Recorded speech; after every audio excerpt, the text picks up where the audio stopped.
You know, when I first came to Berkeley, it was 1968.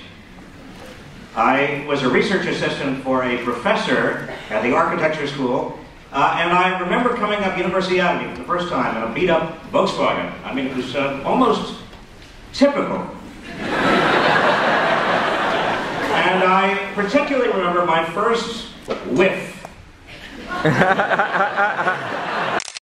It was sort of a combination of eucalyptus and marijuana and tear gas. Even then, I knew that this was my place.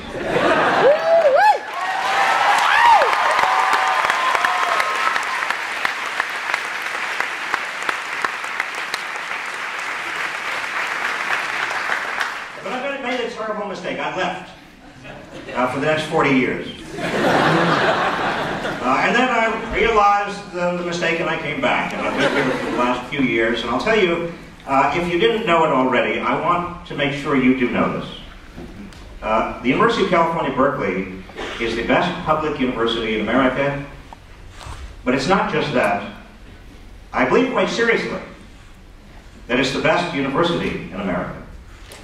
Now, I trust not my word or the word of other people here, but its reputation as a first-class, one of the world's first-class research universities, but also as a university that has the right values,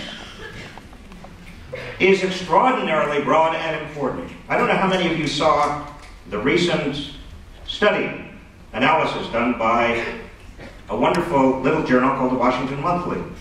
How many of you saw that? Well, the Washington Monthly did an analysis that looked at basically the U.S. news criteria for universities, but added a balancing weight, which was not only U.S. news, but also looked at what universities have the most important kind of first-rung research by, and cutting-edge research by their faculty, and also what universities have the greatest economic diversity, and also what universities have an ethic of service to society.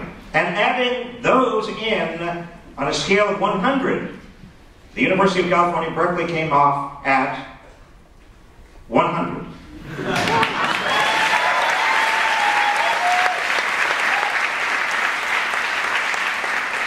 In fact, the next university down was at 82. There was not even a contest. And the Ivy League were way below that. Now, my point is not simply to pat ourselves on the back. I want to say something about public universities and public education. Because over the last few years, there has been a huge mistake made in the public and in all of the discussion about education that treats education as a private investment. It treats education as if individuals and families are making a personal and private investment in the future earnings of that particular individual. That's how a lot of people in government education.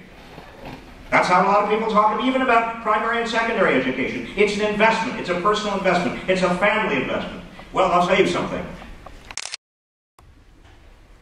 It is not just or even primarily a personal or family investment. It is a public investment in a public good.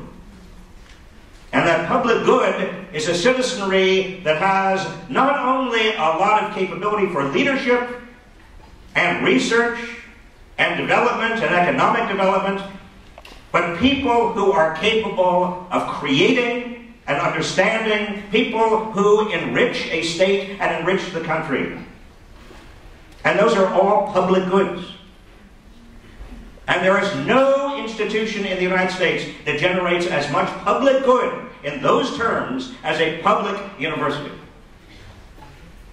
And this argument must be understood. It must be understood by the legislature. It has to be understood by the public in general. Let's get out of the frame of reference of private investment and let's talk about public investment in public good. That's the way to answer.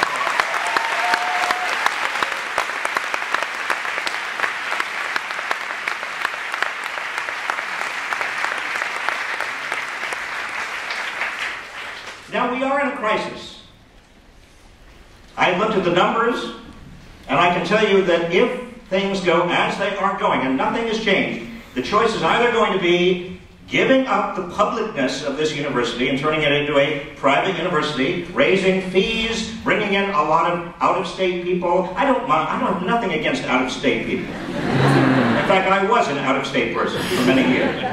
But I simply mean that if you're bringing in people from out-of-state simply because they have high tuitions attached to them, then you are not really doing anything about the publicness of a public university. What we need to do is keep the fees low enough that we can maintain economic diversity, but also maintain our publicness. We need to also, at the same time, maintain a first-grade faculty and first-grade institutions. And the other alternative, if we do nothing right now, the alternative to becoming private, if we do nothing else, is simply to lose our footing and lose our way and become far less than what we are right now. Neither of those alternatives is acceptable. It shouldn't be acceptable to you, certainly it's not acceptable to any of us, and it's not acceptable to California or the country if they know what is at stake.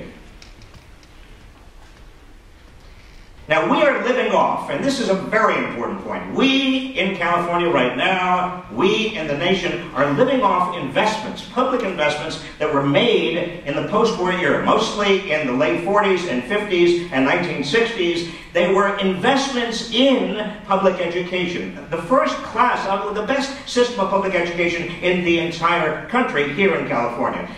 Not only higher education, but primary and secondary education. There were investments in roads and bridges and freeways. There were investments in public parks. There were investments in public goods such as this country has never seen before. And that generation of Californians that led the way to those public investments gave us a legacy of which we can not just be proud, but a legacy that was entrusted to us in terms of our ability and our generation's ability and your generation's ability to add to that legacy for the next generation and the generation behind them. What are we doing instead? We are taking that precious legacy of public investment given out to us by the last generation of leaders, and we are squandering it. We're tearing it apart. What can we do?